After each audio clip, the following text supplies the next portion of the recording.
Hoy vamos a trabajar un tema fundamental que son las representaciones sociales y de construcción, es decir, las representaciones sociales y los procesos de deconstrucción. Este tema lo hemos trabajado en conjunto con el profesor Alejandro Ontiveros y hemos presentado a partir de ello algunos elementos para generar procesos precisamente de construcción y desnaturalización.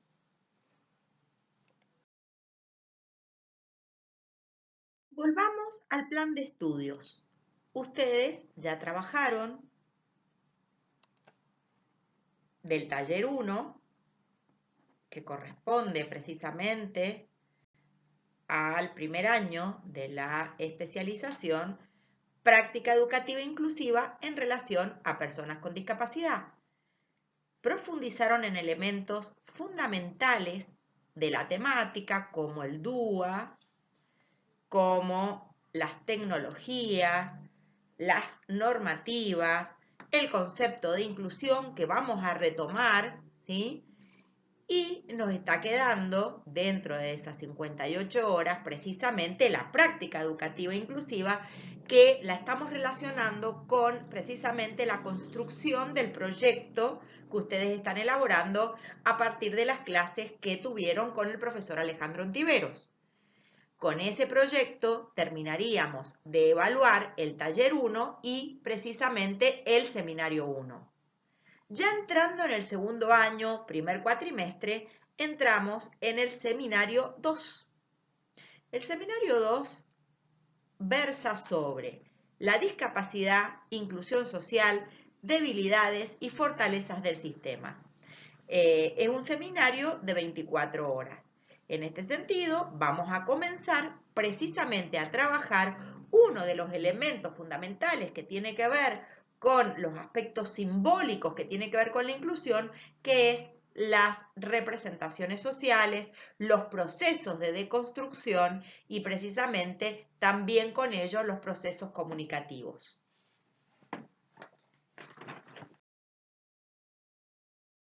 Volvamos al plan de estudio de la especialización. En el seminario 2 vamos a trabajar discapacidad e inclusión social, prácticas pedagógicas inclusivas e innovadoras y los procesos de enseñanza y los procesos de aprendizaje.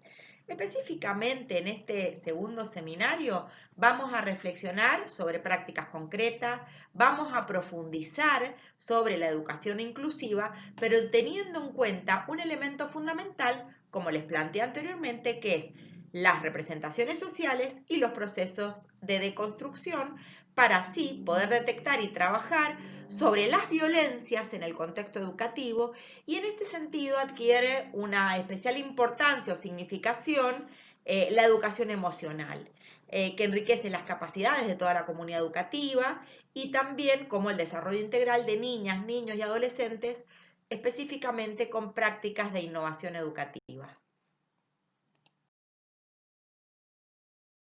Este texto es el resultado de un capítulo de un proyecto de investigación en el cual hemos participado la que les habla, Alejandro Ontiveros, Karina Verón, Yamila Marino, Esther Verónica Fernández y Manuel Perata, que versa sobre las escuelas inclusivas y los desafíos para la organización escolar frente a la diversidad funcional, prácticas y discursos en torno a la inclusión educativa.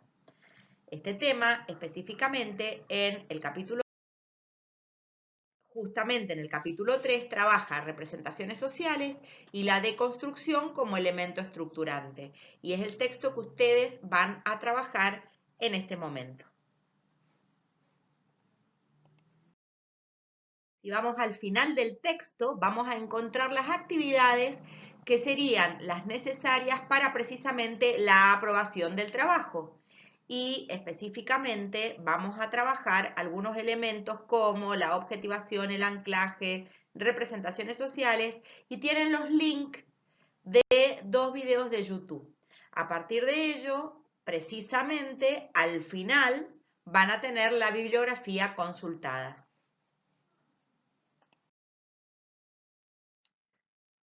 Vamos a afirmar que las representaciones sociales han ganado un lugar preponderante en las ciencias sociales.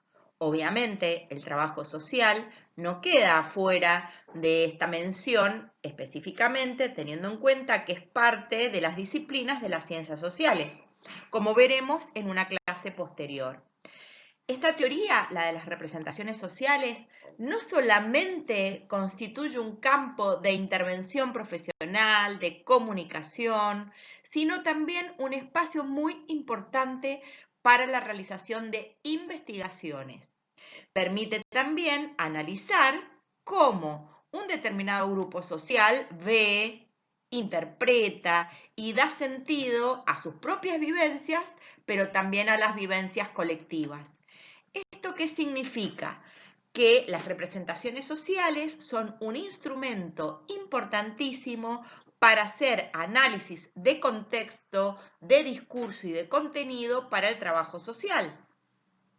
En este sentido, les quería contar que como directora de proyectos de investigación de la Secretaría de Investigación e Internacionales de la Universidad Nacional de Cuyo, he trabajado mucho tiempo sobre la aplicación del análisis de contenido y de discurso utilizando justamente lo planteado por Jodelet, lo planteado por Moscovici en relación a las representaciones sociales.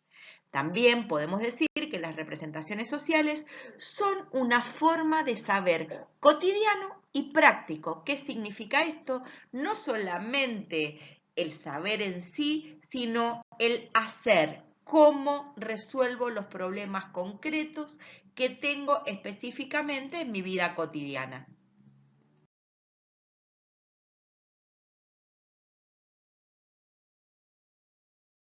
Por ello, vamos a analizar las representaciones sociales.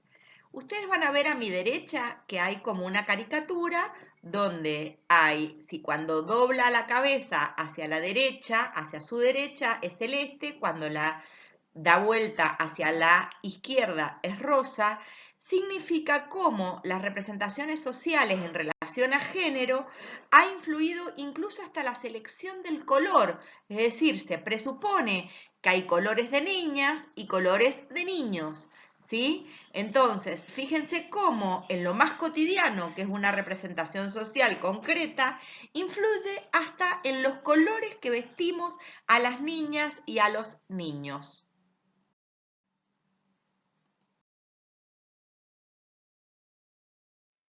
Ustedes en el ingreso, y en el ingreso del año anterior también, trabajaron una aproximación al concepto de representaciones sociales. Es lo que pude ver en el cuadernillo que les entregaron. Entonces, vamos a analizar qué elementos podemos rescatar de lo que ustedes ya vieron en el ingreso. Tomando algunas frases que escuchamos en lo cotidiano, en los diarios, los podemos leer, en las páginas de internet, en los sitios web. Digo, ustedes van a ver que esta frase es en el barrio, en el supermercado, ¿sí? Por ejemplo, a ese le pegó la policía, entonces algo habrá hecho. De hecho, hay una serie que se llama Algo habrá hecho. Es muy importante porque muchas veces se escucha esa frase. ¿Ustedes qué piensan? Por ejemplo, la política es una basura y los políticos son todos corruptos. Es otra frase que escuchamos en forma cotidiana. Si las políticas fueran una basura, el sistema democrático no existiría. Entonces, por ejemplo, ¿qué tendríamos que tener? ¿Una dictadura? Bueno, repensemos a veces nuestras frases. Muchas mujeres son golpeadas porque les gusta, si no se irían de sus casas o se separarían. Esta frase la he escuchado millones de veces. En lo largo de mi ejercicio profesional he trabajado en el área de género y he estado a cargo precisamente de la temática de la violencia de género. Y esta frase la he escuchado de los propios hijos de estas mujeres, del barrio, de los amigos, de las amigas. Es decir, ¿ustedes qué piensan de esta frase? Ni siquiera tienen en cuenta todos los trayectos, no tienen en cuenta que la violencia tiene que ver con el sistema patriarcal. Entonces, muy difícil luchar contra esto y fíjense, tenemos un femicidio cada 23 horas. Hoy, precisamente con las medidas de aislamiento, sabemos que muchas mujeres están encerradas en sus hogares con el violento. Es muy complejo trabajar esta temática cuando hay un sistema que lo sustenta como es el patriarcado. Por otro lado, trayendo otro tipo de frases, el pobre es pobre porque no le gusta laburar. Lo he escuchado, si yo les contara las veces que he escuchado esa frase, les diría que hasta el otro día en una cola, antes del aislamiento social, lo terminé de escuchar cuando estaba en la cola del supermercado. Digo, realmente esta frase, el pobre es pobre porque no le gusta laburar, es una frase de la muletilla cotidiana. Otra, por ejemplo, en relación a género también, mirá cómo sale vestida, después la violan y se quejan cuando se la buscan.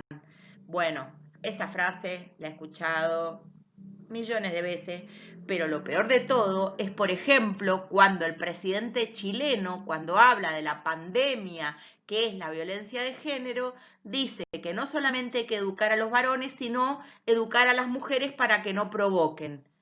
Así que está más arraigado de lo que nosotros creemos. Si un propio presidente hace mención pública a esas manifestaciones, imagínense dónde estaremos.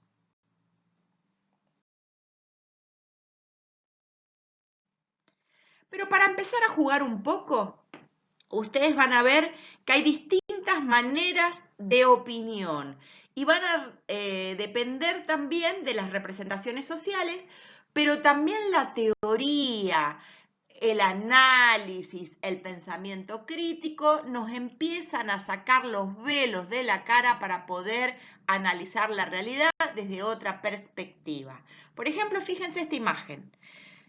Dependiendo de donde veas las cosas, puedes ver una realidad muy distinta.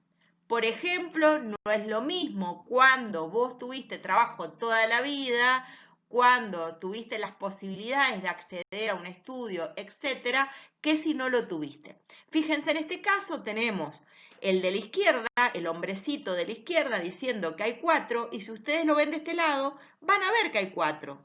Pero del otro lado, el otro ve 3. Y obviamente para él hay 3. Yo les pregunto a ustedes, ¿de qué lado de la grieta están? ¿Ven 3 o ven 4?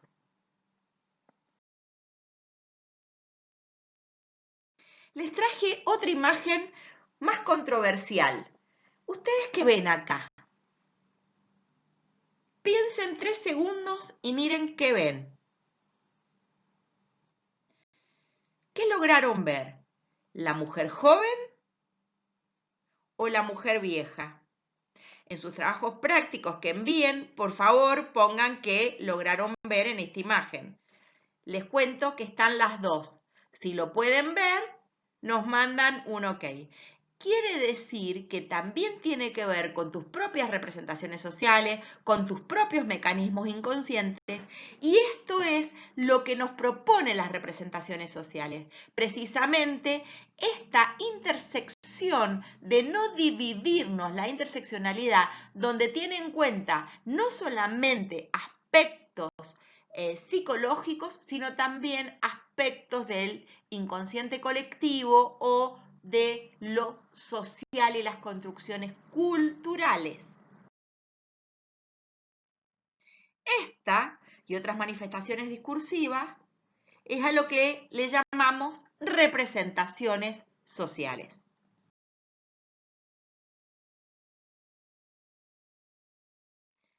Estas se encuentran, las representaciones sociales, en todo tipo de ámbitos, no solamente en uno. Por ejemplo, en los ámbitos familiares. Muchas veces hemos escuchado a nuestras familias referirse a alguien de tal o cual manera, el negro de M, el basura, el grasa, la puta, ¿sí? Esas expresiones las hemos escuchado en forma constante. La perra, por ejemplo. Por otro lado, en la escuela se sigue reproduciendo y se siguen profundizando estas representaciones sociales que en muchos casos responden a prejuicios y en otros casos son excluyentes. También hablamos de cómo impregnan los aspectos comunicacionales. Por ejemplo, cuando yo te digo denigrar, uno dice, bueno, me está faltando el respeto, me está haciendo sentir mal, y denigrar, analicen la palabra, la semántica de la palabra, y se van a dar cuenta que hace alusión a la negritud, ¿sí? También influye en lo político, en lo jurídico. Las normas muchas veces están influidas por las representaciones sociales y también las instituciones están impregnadas por estas representaciones sociales. Aparte, hay microclimas institucionales que plantean sus propias representaciones sociales y las toman como una verdad absoluta. Esto tiene muchísima influencia y efectos en las prácticas sociales, es decir, no solamente en el decir, sino también en el hacer, es decir, en cómo actuamos y cómo interactuamos. Y en este caso se naturaliza o se normaliza.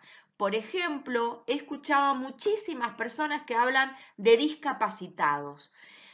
Es pensar, digamos, realmente primero utilizado el léxico de esa manera, terminamos, ¿sí?, adjetivando a una persona. El término adecuado es persona con discapacidad o persona en situación de discapacidad, pero más adelante les voy a explicar los por qué. Estos distintos sujetos sociales portan y reproducen las representaciones sociales. No es lineal, no es un productor y otro reproductor, ¿sí?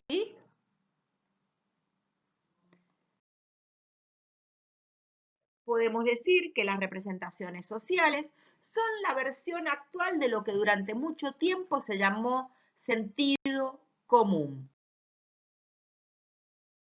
El sentido común. Vamos a romper ese sentido común. Entonces, las representaciones sociales no se producen en el vacío, no son un invento del vacío, sino que existe un proceso de construcción que va generando, va tiñendo nuestras condiciones objetivas, nuestras historias, nuestras experiencias particulares, ¿sí? Y eso va a influir en todos los campos sociales. Es decir, influye también en la ciencia. Eso tiene que quedar clarísimo. También influyen en la ciencia. ¿Qué les dice en esta imagen? Por ejemplo, estas dos imágenes. Una señora que ha ido a cobrar la jubilación, un pibe que se sacó una selfie, ¿sí? O tienen lo que ustedes en las representaciones sociales les dicen, por ejemplo, la cara, entre comillas, de delincuente. Yo me pregunto, ¿qué es una cara de delincuente? ¿Cuál es el estereotipo? Fíjense, la del lado izquierdo es Gilla Murano, ¿sí? Y la del lado derecho es Rodolfo Puch, ¿sí? Robledo Puch.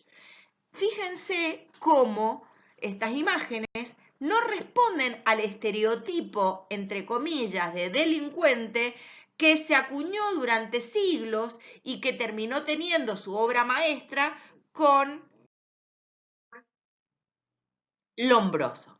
Por ejemplo, cuando decimos esta cara de delincuente, uno cree que es broma, pero en realidad esto ha marcado a muchísima gente. Incluso, por ejemplo, en Estados Unidos hay muchísimos más presos negros y latinos que el estereotipo del hombre blanco, rubio, etc. ¿Sí?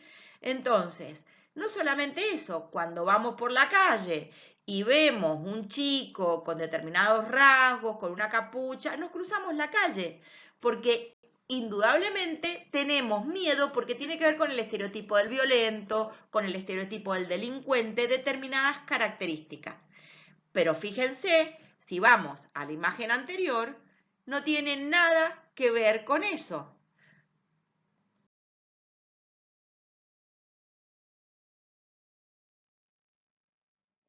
Este es Lombroso y estos son las personas, los tipos, cuando él dice que el delito es atávico y es neurólogo y directamente asocia determinadas características físicas, fisiológicas al delito y habla de los tipos de delincuente.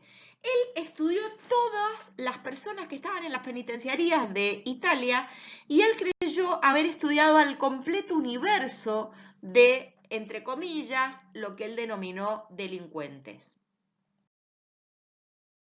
Por ejemplo, Lombroso está ligado fuertemente a la historia de la criminología. De hecho, en Mendoza, en la Facultad de Derecho y en la Facultad de Medicina, hasta más o menos 1986 se siguió estudiando a César Lombroso para hablar de la medicina legal. Hoy obviamente sabemos que Lombroso estuvo muy influenciado por las teorías de Darwin, que también han influenciado en el pensamiento social, lo que le vamos a dar el nombre de neodarwinismo social y que está asociado a lo que sería el patriarcado, pero fundamentalmente a lo que entendemos por neoliberalismo asociado a la aporofobia. Entonces, en este caso, por ejemplo, Lombroso empezó a dividir, por ejemplo, y a analizar, bueno, el que está acá abajo a la derecha es Darwin y el de arriba, de la izquierda, es Lombroso. Por ejemplo, Lombroso dividió a distintos tipos de delincuente, el criminal nato, el delincuente locomoral, el delincuente epiléptico, el delincuente loco, el delincuente pasional y el delincuente ocasional. Fíjense que hizo una diferencia de algunos tipos de delincuentes. Ahora bien, me pregunto, por ejemplo, si tenemos en cuenta la foto de Gilla Murano, ¿sí? Si ella respondería a alguna de estas divisiones. Por ejemplo, criminal nato y no, delincuente loco, no, epiléptico, no, delincuente loco, no, ¿sí? Fíjense, hay como distintos tipos de características que hasta el día de hoy las seguimos teniendo como verdades y han impregnado nuestras representaciones sociales en relación a las personas. Esto ha logrado un lugar importante en las ciencias sociales. ¿Por qué? Porque nos permite introducir el lenguaje y la cognición como dimensiones básicas de la cultura y la vida cotidiana, como ya les había planteado en las filminas anteriores. Entonces, las representaciones sociales son entendidas como modalidades de pensamiento de sentido común que se generan, permanecen y transforman mediante procesos comunicativos, cotidianos y mediáticos. Ahora bien, fíjense, empiezan a tener tanta fuerza que generan incluso verdades prácticamente que no son cuestionables y naturalizamos la exclusión, naturalizamos la discriminación, naturalizamos estos prejuicios como verdades. Entonces, generando visiones compartidas de la realidad, interpretaciones similares de los acontecimientos, y esto en realidad, si no se confronta con la teoría y no se confronta con, no se revisa desde el pensamiento crítico, tendemos a naturalizar la exclusión controlada.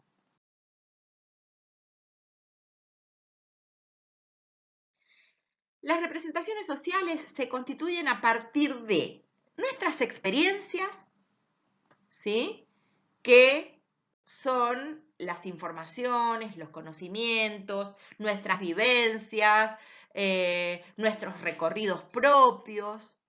Por otro lado, los modelos de pensamiento, es decir, que recibimos y que transmitimos, que recibimos en la escuela, en nuestro hogar, con nuestro grupo de amigos y que transmitimos también. ¿Y a través de qué? De la tradición, de la educación y algo que es fundamental, que ustedes lo están viendo desde el principio, que son las diferentes formas de comunicación. De allí la importancia del papel de la educación en la construcción y transmisión de esos saberes construidos en común, por todas y por todos.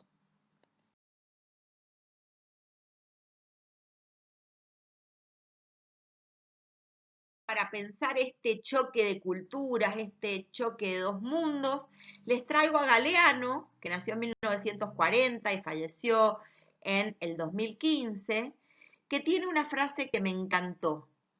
Vinieron, ellos tenían la Biblia y nosotros teníamos la tierra, y nos dijeron, cierren los ojos y recen, y cuando abrimos los ojos, ellos tenían la tierra y nosotros teníamos la Biblia.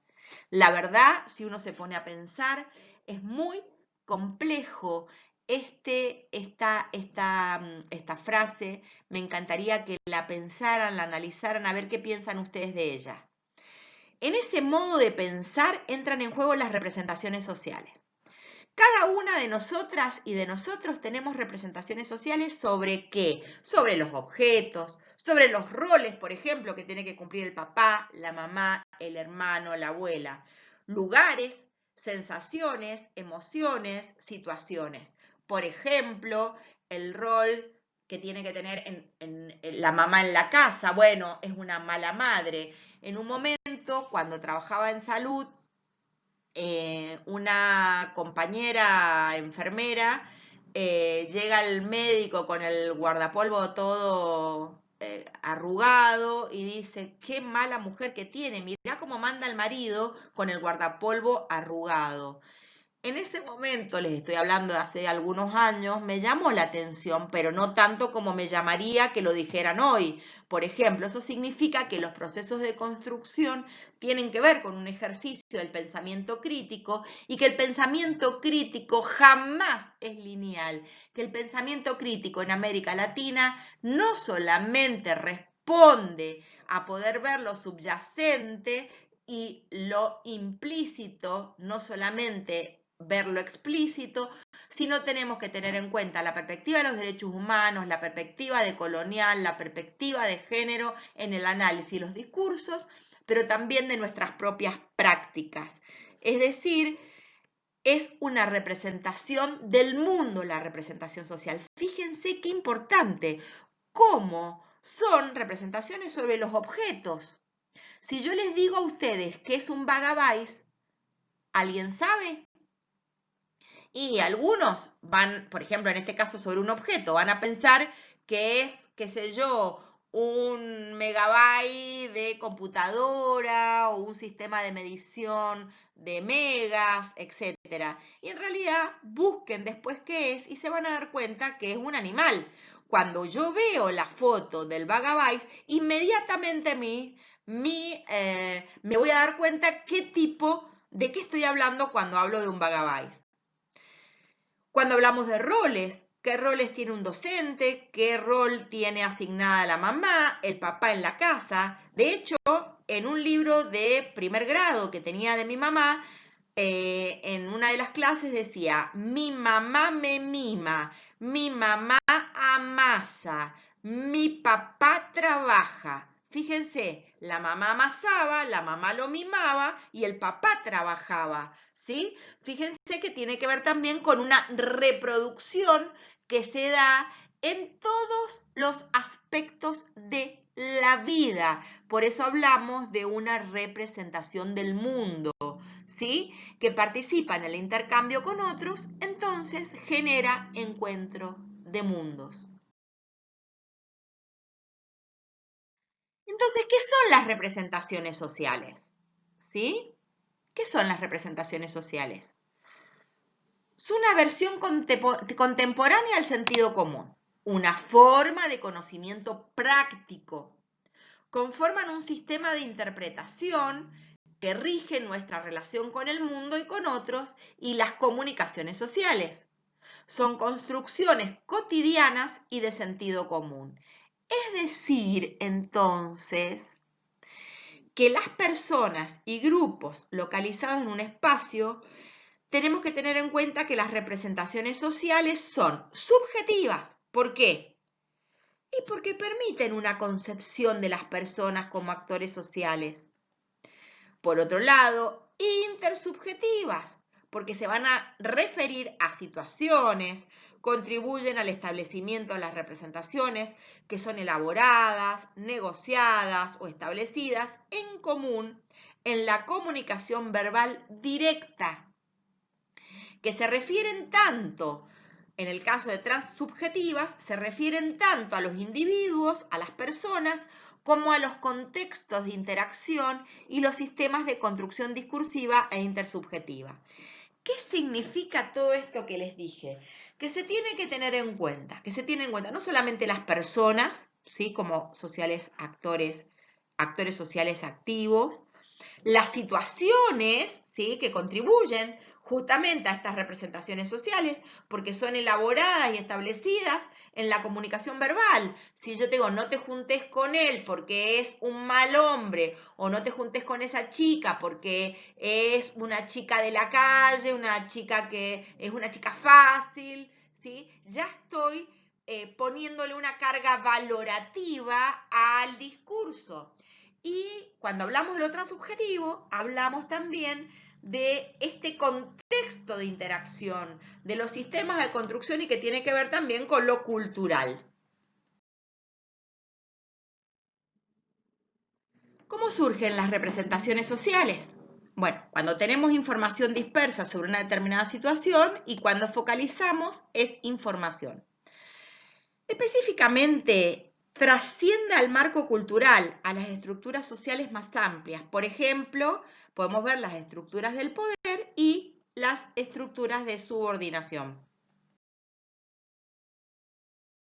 Vamos a poner como ejemplo lo que se entiende por estereotipos masculinos. Acá les puse algunas imágenes para que ustedes las puedan ver. ¿Qué entendemos? De encuestas que se hicieron en Argentina, podemos hablar que estos serían los estereotipos masculinos. Por ejemplo, la estabilidad emocional, el dinamismo, la agresividad, la tendencia al dominio, la objetividad, racionalidad, aspecto afectivo poco definido, valentía, cualidades y aptitudes intelectuales, franqueza, aptitud para las ciencias, eficacia y amor al riesgo. Fíjense, estos estereotipos masculinos, ¿sí? Hacen que los varones tengan determinados trabajos y las mujeres tengamos otro tipo de trabajos. ¿Conocen muchos maestros jardineros? Otra pregunta, la docencia, como tiene que ver con la enseñanza y el cuidado, es una tarea asignada, entre comillas, a los estereotipos femeninos. Entonces, en este caso, por ejemplo, las ingenierías son estereotipos más asignados, tienen que ver más con los estereotipos asignados a los varones. En este sentido, yo tengo una compañera, una colega que ahora ya es profesora también de la facultad, que estudiaba ingeniería y salía llorando todos los días. Ella le explicaba a sus compañeros, por ejemplo, algunos ejercicios químicos o algunos ejercicios matemáticos, y cuando llegaba al examen, los mismos profesores le decían, ¿qué hace acá? Esto no es una cosa de mujer. Usted vaya a estudiar, vaya a lavar los platos o vaya a cocinar, o esto no es una tarea o no es un trabajo para mujeres. Entonces, la verdad que terminó abandonando precisamente la facultad. Cuando hablamos de los estereotipos femeninos, fíjense, hacemos referencia a inestabilidad emocional, a intuición, falta de control, aspecto afectivo muy marcado, pasividad. Ya cuando llegamos a la palabra pasividad, veo la imagen de la izquierda y me doy cuenta que es totalmente un estereotipo totalmente alejado de cualquier cuestión de realidad. De hecho, durante mucho tiempo, cuando yo hacía una encuesta ambiental o socioambiental familiar y le preguntaba a una mujer a qué se dedica, me decían, no, nada, estoy en la casa. ¿Nada? ¿Estoy en la casa? ¿Cuántas horas trabajamos, por ejemplo, los que trabajamos fuera del hogar? ¿8, 10, 12? En el hogar, ¿cuántas horas se trabajan? ¿Nos pagan horas extras? ¿Nos podemos quejar al sindicato si un domingo tenemos que trabajar? Si se enferma un niño a las 5 de la mañana, no, ¿me tienen que pagar horas extras? El trabajo reproductivo es incesante. Ahora estos estereotipos femeninos también hacen que ganemos menos en relación a un mismo trabajo, que nos cueste más llegar a puestos de poder, ¿sí? Porque siempre se presupone en relación a estos estereotipos que estamos en una cuestión de sumisión o de subordinación en relación al que manda. De hecho, durante mucho tiempo, cuando el padre de familia fallecía, le decían al hijo mayor varón, ahora sos el hombre de la casa. Entonces, con esa frase se encuadraba muchísimo más que ser el hombre, sino es el que manda, ¿sí? En este sentido, tenemos que empezar a revisar estos estereotipos, tanto masculinos como femeninos, y esto solamente a modo de ejemplo para entender las representaciones sociales de género.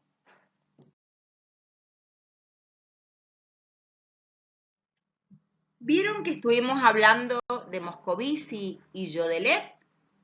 ¿Sí?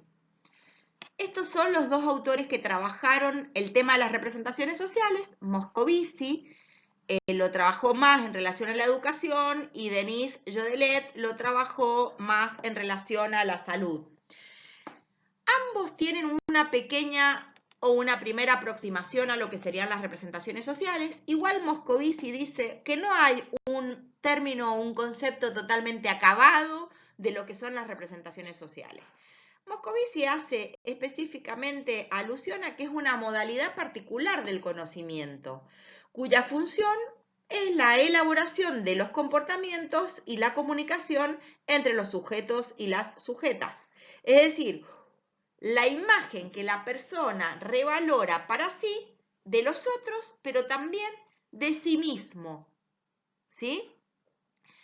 En cambio, Denis Jodelet habla de nosotras y nosotros sujetos sociales, es decir, es cómo aprendemos los acontecimientos de la vida diaria, las características del medio ambiente, las informaciones que circulan. Fíjense, en relación al coronavirus, las informaciones que circulan, que se mandan por WhatsApp, datos, etc.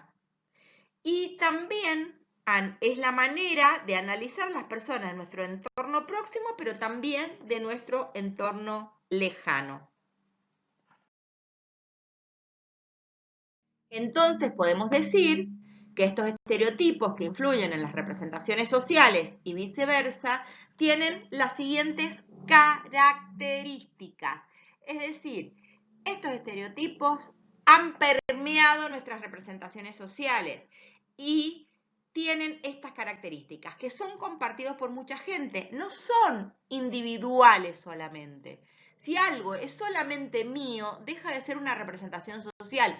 Por ejemplo, si yo digo mañana que soy el ángel Gabriel y mucha gente me va a tratar de que no estoy bien, de que necesito más que nada terapia, que estoy alucinando. En cambio, fíjense, si yo digo que esta persona es mala madre porque deja a los chicos solos y es compartido por mucha gente, tiene que ver con un estereotipo, tiene que ver con esta mirada de cuál era el rol que tiene que cumplir una mujer al ser madre. Por ejemplo, no son conscientes, porque si fueran conscientes serían mucho más fáciles de hacer visibles, son completamente inconscientes. Y atribuyen rasgos y comportamientos diferentes a hombres, a mujeres, a pobres, a ricos.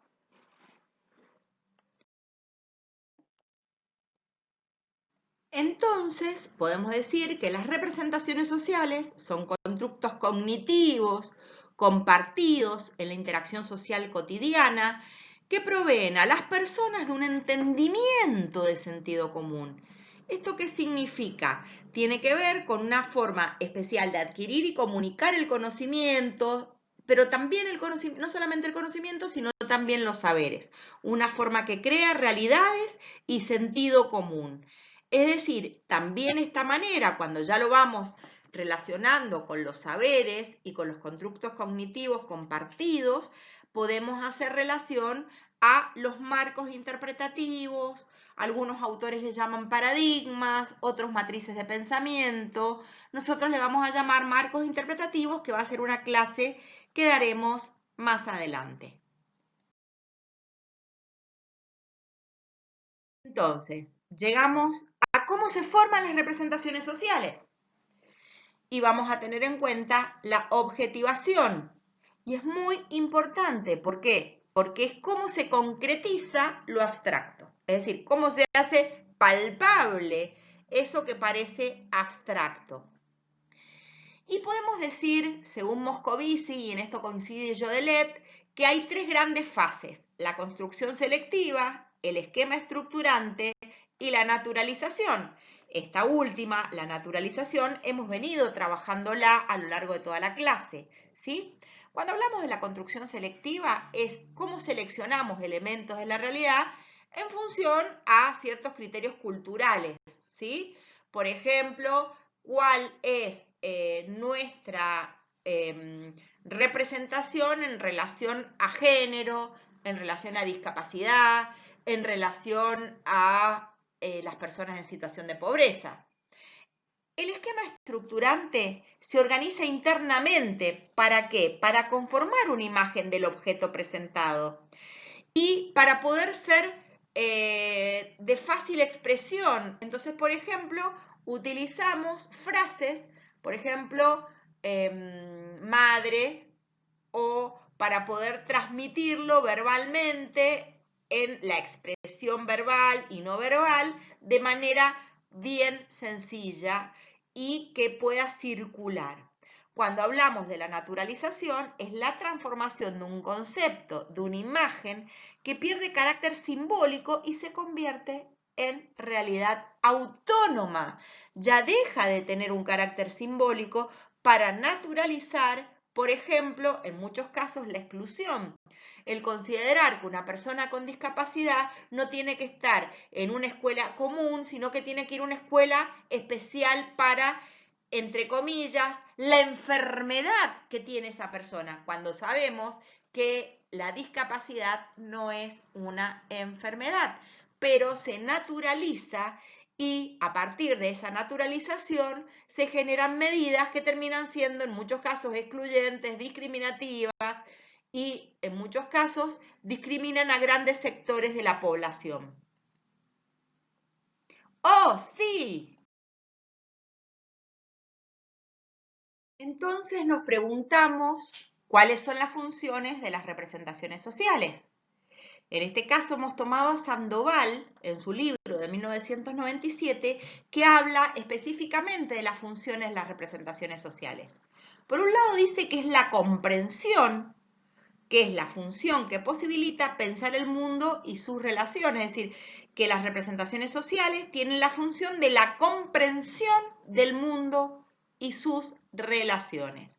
Por otro lado, también la segunda función es la valoración, que permite calificar y enjuiciar hechos y o personas, es decir, esto está bien, esto está mal, ¿sí? Pero no solamente en relación a hechos, sino, por ejemplo, esta persona es delincuente, esta persona es loca, esta persona es mala, ¿sí?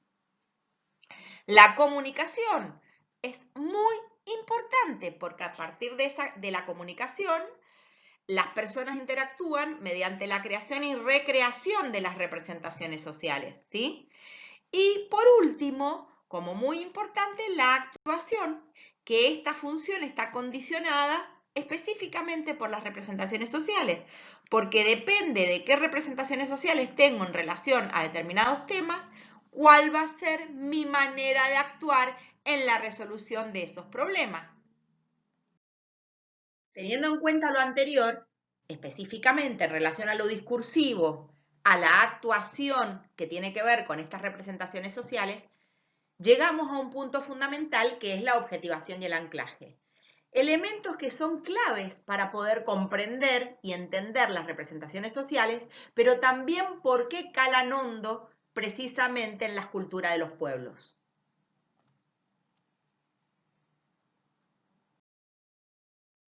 Ahora, volvamos a retomar algunos conceptos claves, como el de representaciones sociales.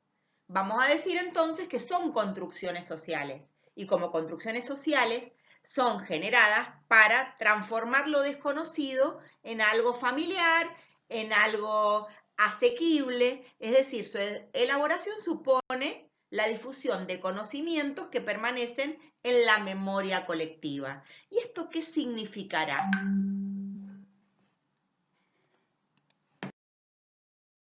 En este sentido, la objetivación y el anclaje, que esto es importantísimo, son procesos sociocognitivos, es decir, también generan procesos de aprendizaje colectivo.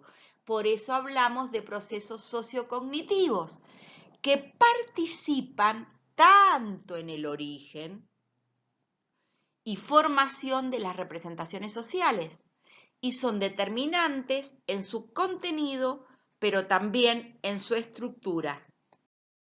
¿Esto qué significa? Que tanto la objetivación como el anclaje, ¿sí?, participan del origen y de la formación de las representaciones sociales. Fíjense lo importante de estos dos elementos.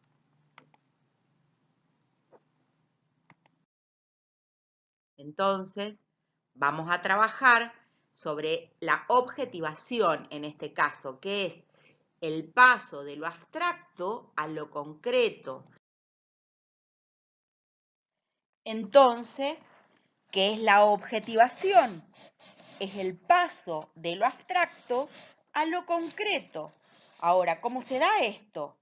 Primero, pensemos en la creación de imágenes, ¿sí?, vinculadas, fíjense, ¿a qué? A ideas o a conceptos. ¿Cómo sería esto? Vamos a la imagen de madre, pongámosle, ¿no? Ustedes, cuando hablaban de una madre, hacen alusión a una imagen inmediatamente. ¿A qué imagen hacen referencia? Cuando hacemos referencia a esa imagen, está vinculada a una idea de madre. ¿Qué entiendo para mí como mamá? Y a partir de eso el concepto. Vamos a definir o conceptualizar qué es una madre. Ahora bien, para que una madre sea buena o mala, ¿sí? Porque vamos a relacionarla, en este caso, ¿con qué? ¿Con qué creen que la vamos a relacionar? ¿Sí? La vamos a relacionar con valores, con lo que se considera bueno o malo, y en este sentido, entonces, vamos a relacionar esta creación de esta imagen en relación a la madre vinculado a un concepto, una idea de madre que puede ir cambiando a lo largo de la historia, pero que va a quedar en las representaciones sociales situaciones que se van arraigando, ¿sí? Por ejemplo, y a partir de ello un criterio de valor, si alguien es buena o mala madre, ¿sí? Lo peor de todo, que esta situación también se evalúa desde el trabajo social en estos términos, ¿sí? A partir de ello, ¿qué vamos a tener? Vamos a estructurarlo, todo esto, en torno a un núcleo. ¿Y cuál sería en este caso, de acuerdo al ejemplo que hemos dado, el núcleo? La idea de madre, ¿sí? En este caso, esta estructuración en torno a un núcleo va a tener que ver con los conceptos en relación al tema que hemos dado. Pero por otro lado, ¿cómo se hace efectivo esto? A partir de un proceso que es la naturalización. término fundamental. ¿Por qué? Porque termina tratándose esta idea como una gran ¿qué? Verdad. ¿Sí? Termina siendo tratado como una gran verdad. Entonces, se trata algo que es una idea solamente como algo real, ¿sí? Entonces,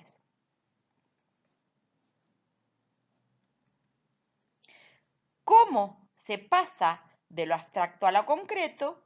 Es la objetivación. Y en este caso, los productos de esta conforman el universo consensual. Ahora bien, ¿qué es un universo consensual? ¿Ustedes qué creen que es un universo consensual? Un universo consensual es el consenso social en relación a un tema, o lo que llamó Durkheim el inconsciente colectivo, o lo que llamó también Castoriadis, que también lo trabaja como inconsciente colectivo, o como lo trabaja Paola Lagnier. Nosotros los vamos a trabajar desde Moscovici y Jodelet porque es la manera habitual que lo trabajamos desde el trabajo social, pero también desde la educación, ¿sí? Entonces, estos productos, ¿sí? De la objetivación, ¿sí? Conforman el universo consensual. ¿Mm? Ahora bien, la realidad es subjetiva y cambiante y se construye interactuando y comunicando. Este tema es fundamental, totalmente fundamental. Por eso el otro día les hablé de la comunicación, porque justamente esto se construye en relación al proceso de interacción y comunicación. Si no, no tiene razón de ser. Entonces, ¿cuál es la función social? Facilitar la comunicación y expresar conceptos y teorías complejas de manera muy sencilla. Es una explicación sencilla de algo que parece muy complejo. Por ejemplo, ¿sí? Ustedes en el horario de consulta me pidieron ejemplos. Entonces les traje los ejemplos de la clase de representaciones sociales para que podamos analizar el anclaje y la objetivación. Por ejemplo, en el tema el pobre es pobre porque no le gusta laburar, necesariamente es una respuesta, primero, no solamente que no que escapa a la realidad, sino que es una forma simplista de explicar algo que es fundamental, como puede ser, por ejemplo, la explotación del hombre por el hombre, la plusvalía que vamos a trabajar cuando veamos el marxismo, o, por ejemplo, la concentración de la riqueza, neoliberalismo, neodarwinismo social, digamos, para la gente es muy difícil tratar de dar respuestas a la pobreza que no tengan que ver con algo tan simple como ello, porque si no, nos sentiríamos todos responsables de esta situación y de hecho les diría que en la mayoría de los casos es así. Por ejemplo, fíjense la palabra el trabajo en negro. Cuando hacemos alusión a trabajo en negro, ¿sí? Inmediatamente hacemos alusión a un concepto que es el trabajo informal. Ese trabajo informal, ¿sí? Es un trabajo que supuestamente no cumple con los requisitos de la formalidad, obra social y todo eso. ¿Por qué tenemos que decir que un trabajo que no es registrado, que es informal, que es precario, es negro?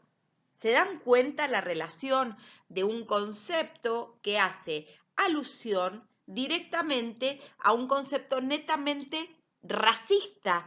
Ubicar lo negro como lo malo, ¿sí? Y lo blanco como lo bueno. Trabajo en blanco significa tener trabajo formal, obra social, sindicatos que me protejan, 8 horas de trabajo, obra social, etc. Y el trabajo informal es el trabajo en negro.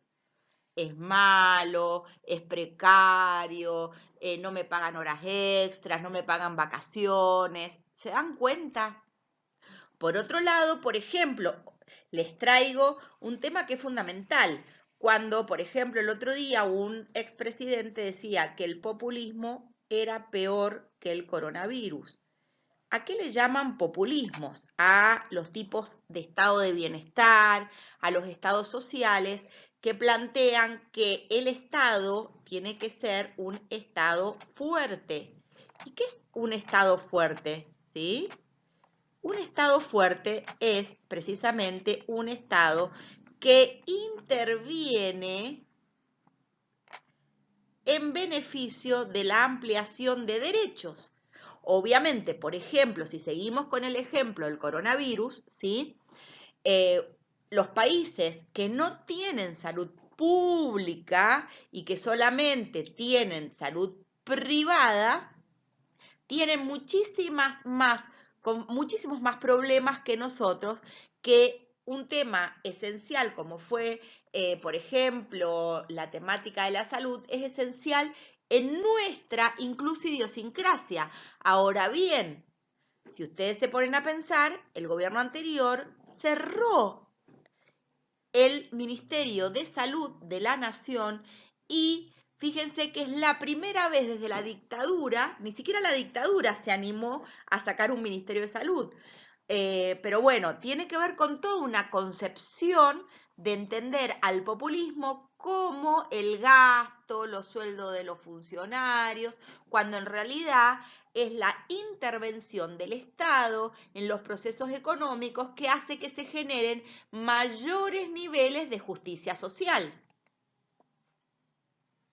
A partir de ello, muchas, por ejemplo, otro ejemplo que me encantaría mostrarles es que, por ejemplo, muchas mujeres, que lo vimos la otra vez, ¿no? Muchas mujeres les gusta que les peguen porque si no se irían de sus casas.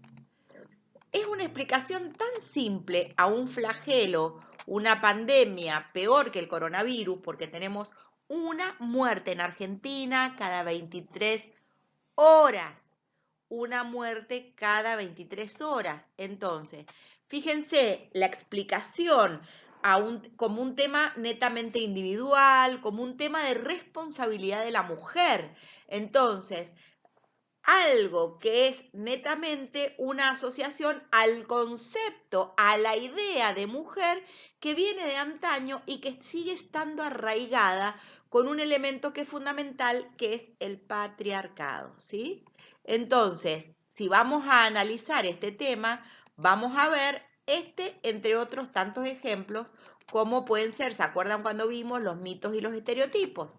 Por ejemplo, considerar que un hombre porque te cela te quiere y tiene que ver con las representaciones sociales, tiene que ver con la objetivación y tiene que ver con el anclaje. ¿Hasta ahí se entendió? Llegamos a la conclusión que la objetivación no se da sin el anclaje, porque justamente tiene un rol regulador en las interacciones sociales y esto nos lleva a una movilización psicológica. Es decir, lo aprendido es la verdad, no se cuestiona. A partir de ello, ese anclaje es un mecanismo que nos ayuda a entender cómo el conocimiento se integra al ya existente. Es decir, tenemos un conocimiento que tiene que ver como parte de la sociabilización primaria, la sociabilización secundaria, y a partir de ello el anclaje termina siendo un mecanismo que nos ayuda a entender cómo ese conocimiento se integra a uno que ya es existente. Es decir, termina siendo un marco de referencia para interpretar la realidad y actuar en la realidad. Entonces van a ver por qué está relacionado este tema con lo que planteamos en la filmina anterior. En este sentido, vamos a tomar la teoría como lentes para leer la realidad.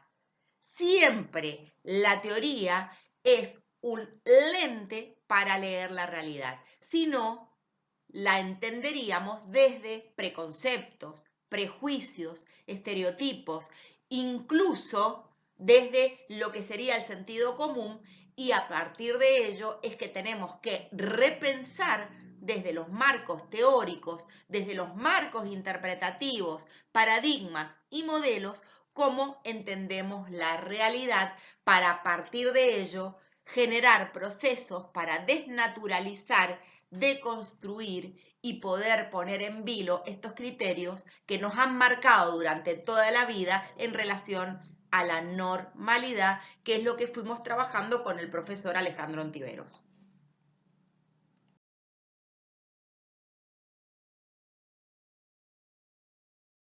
Les traje algunos ejemplos.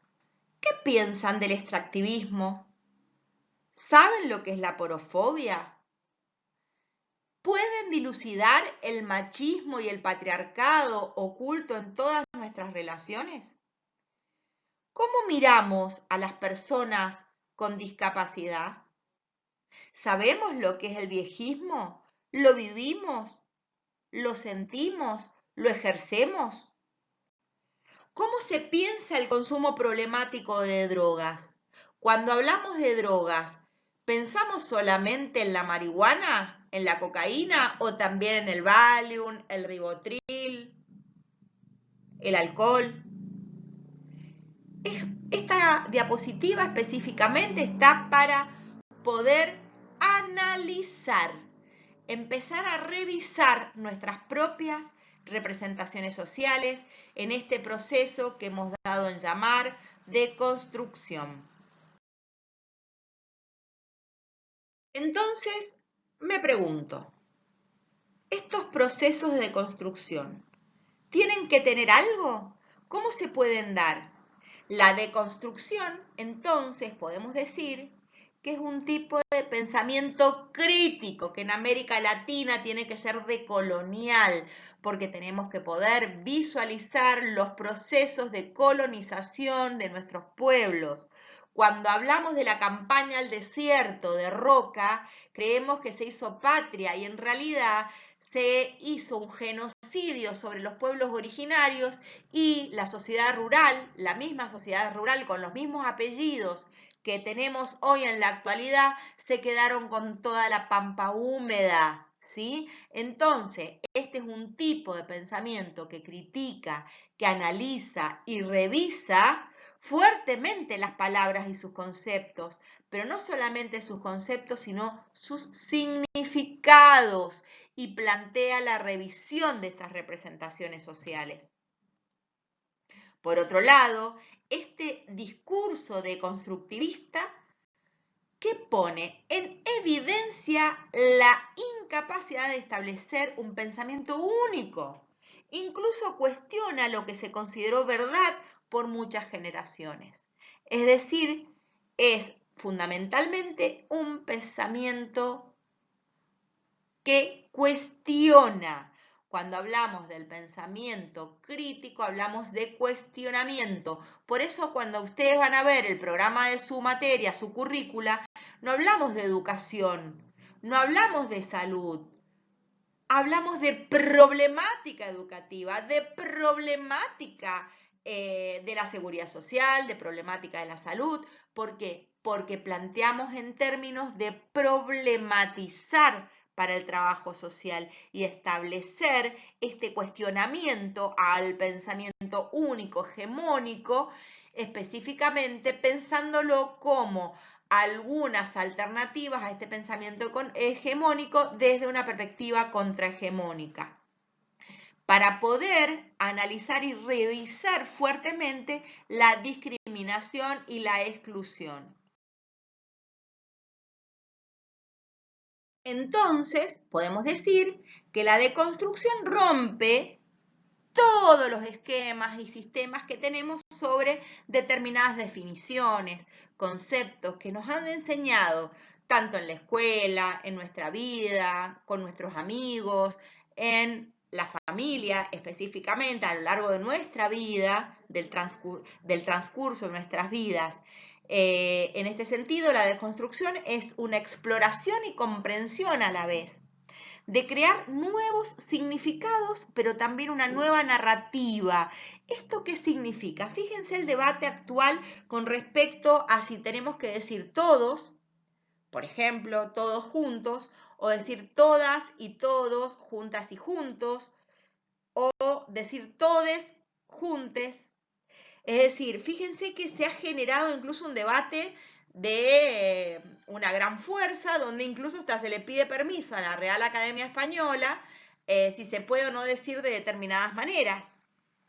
Es decir, ha generado esta manera, que es la perspectiva de género, ¿sí?, y de colonial, una nueva narrativa que se está ensayando. Empezó con la X, después el arroba, muy difícil de pronunciar. E incluso en los textos científicos, cuando se escribe, en algunas revistas, no me permiten hablar del todes, entonces tengo que poner todas y todos, o tratar de extraer del discurso los artículos para poder hacer un lenguaje que sea inclusivo.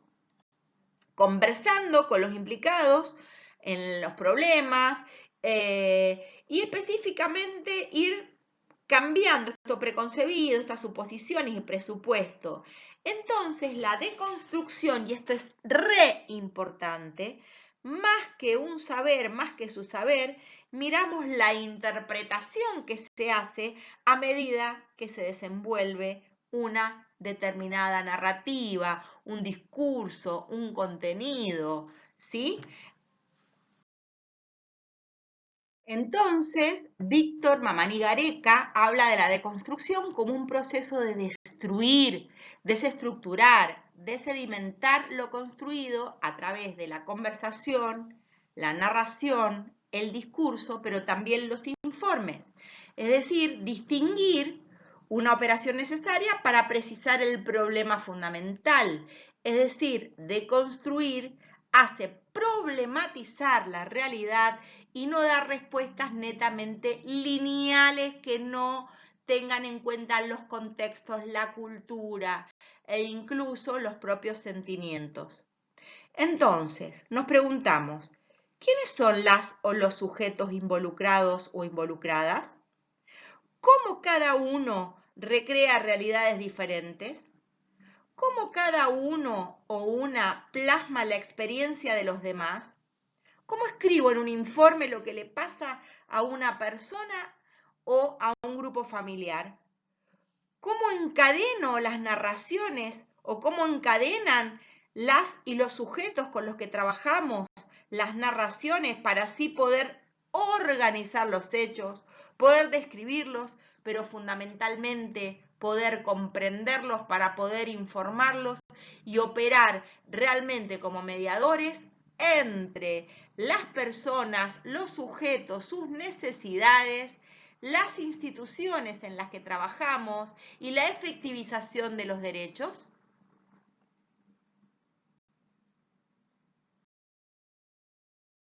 Entonces, podemos decir que no hay personas, grupos o comunidades resistentes al cambio por naturaleza. Tiene que ver con las representaciones sociales, con las pautas culturales, con lo aprendido.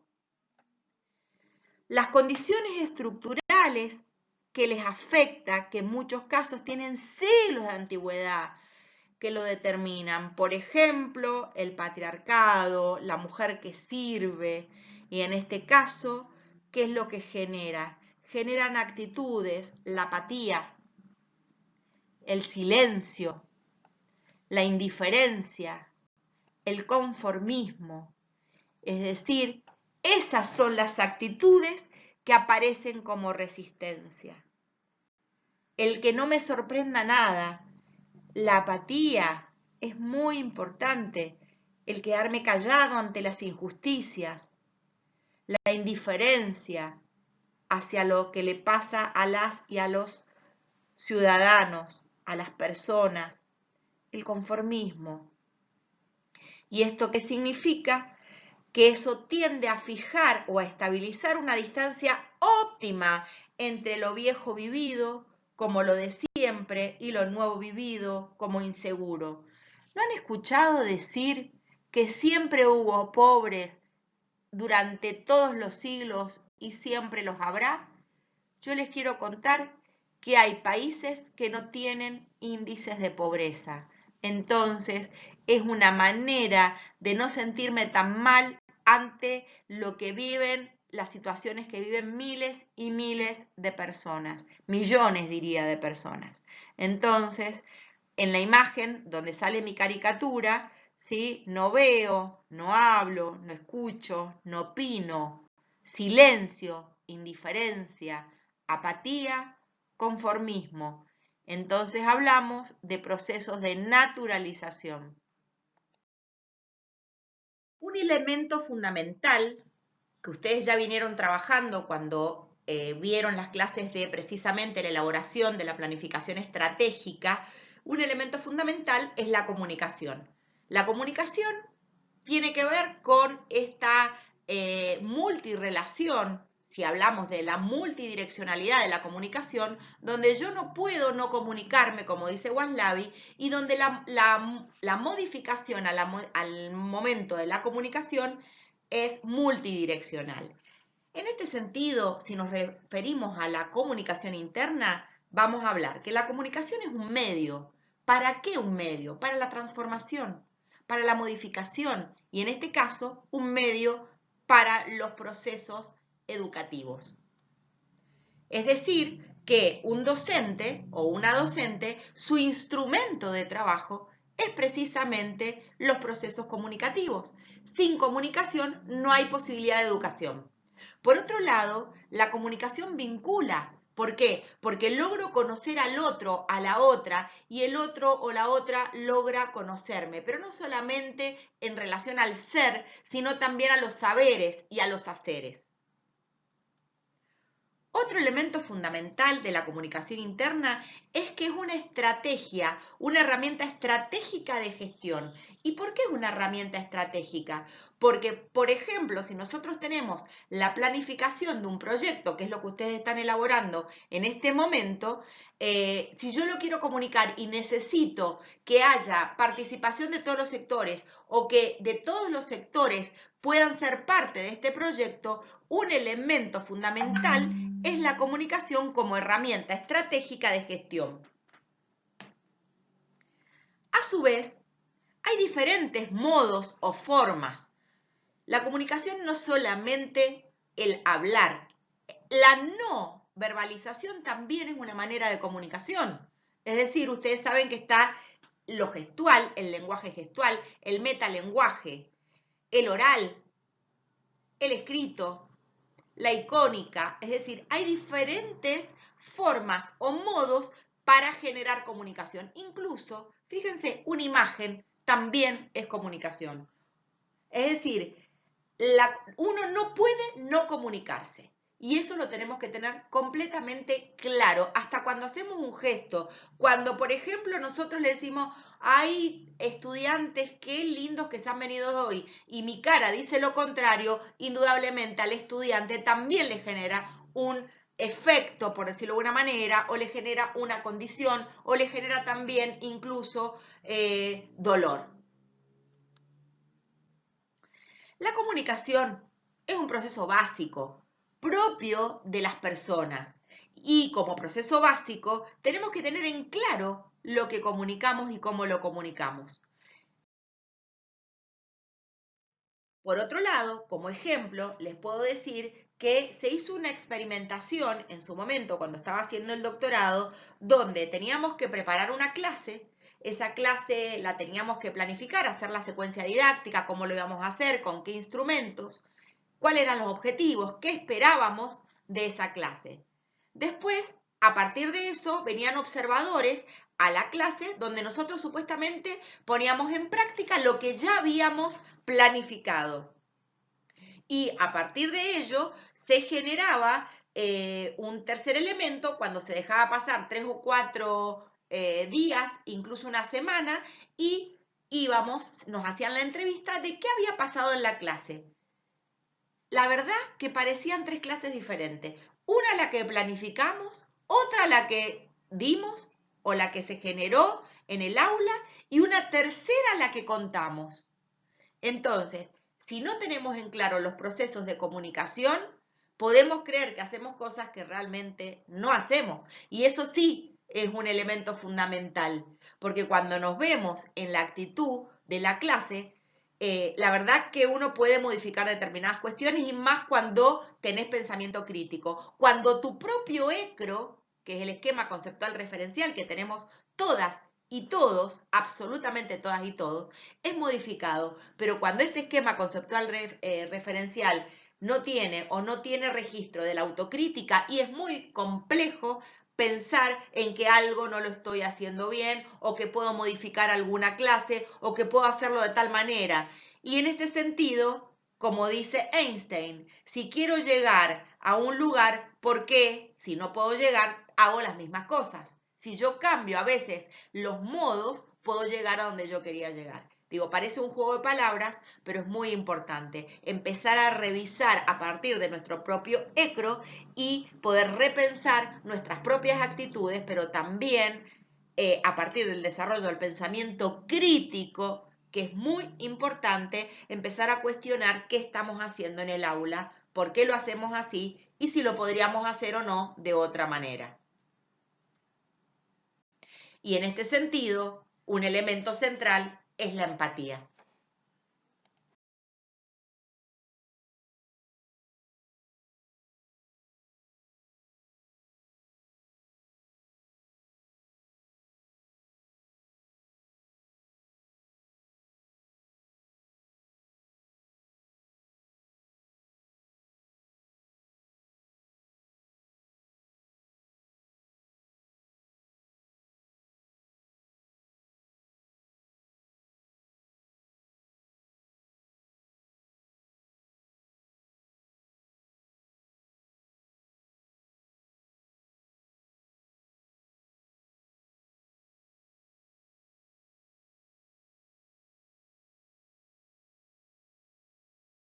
Entonces, ¿qué es la empatía? Es la participación afectiva de una persona en una realidad que le es ajena, generalmente en los sentimientos de otra persona. Es como cuando decimos, me pongo en tus zapatos, o cuando le contás un problema a alguien y te dicen, bueno, pero ¿por qué no hiciste esto, esto, esto? Y entonces vos le contestás, ponete en mi lugar, yo viví esto, sufrí esto, compré aquello, ¿se entiende? Es decir, es tratar de generar un proceso de interrelación democrática y solidaria. Hace referencia también a una capacidad, tanto cognitiva como emocional de la persona. Es decir, es ponerse en situación emocional de otra, pero no es solamente un tema de emociones, también tiene que ver con un ejercicio cognitivo. Yo no puedo generar empatía ni puedo ser empático si no me deconstruí, si no revisé mis representaciones sociales, si tengo conductas prejuiciosas, estigmatizantes ante ciertos sectores de la sociedad. Es decir, entonces, que es una capacidad que se desarrolla paulatinamente a lo largo de nuestra vida y no puede haber empatía sin pensamiento crítico. Por ello, es tan importante retomar los conceptos que ya hemos trabajado en relación a la diversidad funcional, a la discapacidad, para poder hacer la relación entre las representaciones sociales y diversidad funcional. En este punto vamos a trabajar precisamente estas interrelaciones entre estos temas y la temática de la comunicación. A partir de ello, el profesor Alejandro Ontiveros nos va a traer a colación algunos elementos fundamentales para poder hacer el análisis de las diversas categorías que vamos a presentar. ¿Lo escuchamos? Hola, ¿cómo les va? Bueno, ahora vamos a hablar de las representaciones sociales y la diversidad funcional. Teniendo en cuenta los conceptos expuestos por la profesora Flavia Manoni y realizando un análisis del entorno en el cual se producen los procesos sociales, podemos dividir a la sociedad, como lo define Jiménez y Aguado en su libro de Pedagogía y Diversidad, en endogrupos y exogrupos. Los endogrupos, que generalmente se le aplica las características positivas de una sociedad determinada, es el grupo que representa a la mayoría.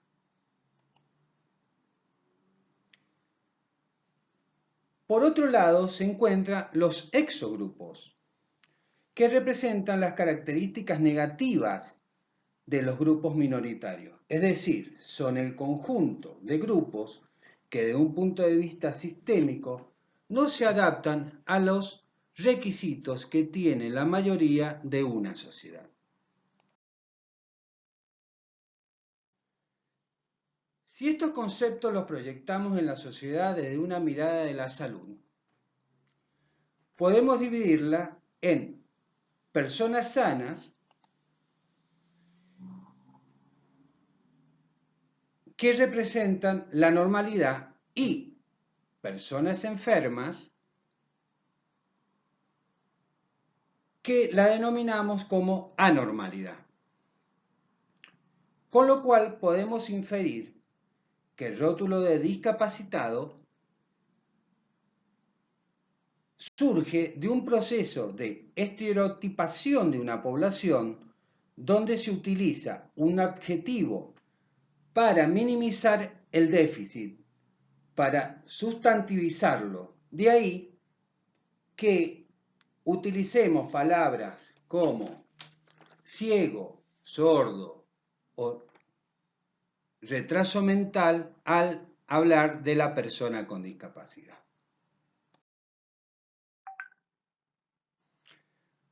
Por eso es importante ver que cuando hablamos de o que entendemos por discapacitado, vemos que es un proceso, como dije recién, de estereotipación, donde el adjetivo discapacitado se sustantiva.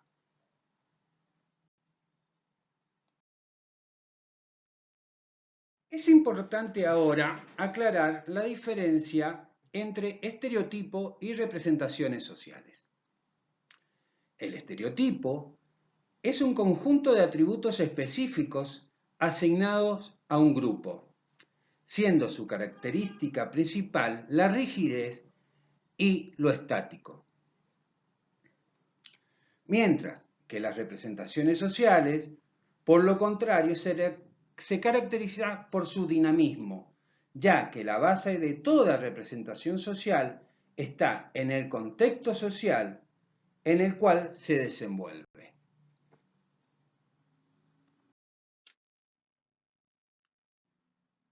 Si ahora analizamos los marcos interpretativos o paradigmas, podemos diferenciar, como hemos visto en el módulo 1, el marco médico rehabilitador y el marco interpretativo social. Desde el marco rehabilitador, la posibilidad de ser parte de la mayoría y llegar a la normalidad es puro y exclusivamente responsabilidad de la persona con discapacidad y o de su familia. Es decir, es donde la meritocracia que una persona haga es lo que hace que se incluya en una sociedad.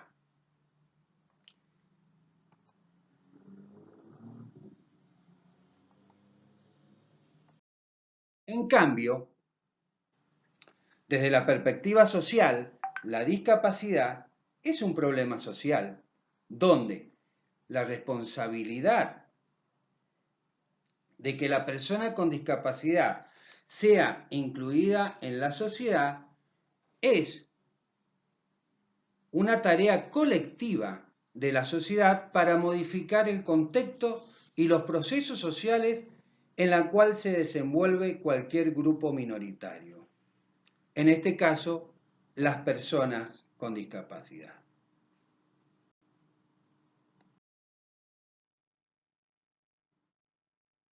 Si tenemos en cuenta todo lo anteriormente dicho, podemos afirmar que toda sociedad es una comunidad de derechos. Y si consideramos a la diversidad como una característica propia de cada ser humano, es que debemos poner en tela de juicio toda representación social que no contemple a los distintos grupos o exogrupos como parte de una sociedad. Por lo cual, en definitiva, lo que estamos cuestionando es la normalidad impuesta a partir de la mirada de personas sanas o personas enfermas o personas normales o personas anormales.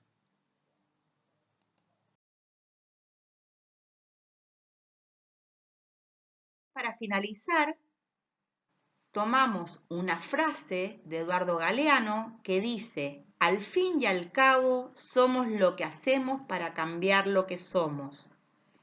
Y les dejé un link de YouTube donde hace una conferencia sobre la discriminación. Muchísimas gracias y nos vemos en la próxima clase.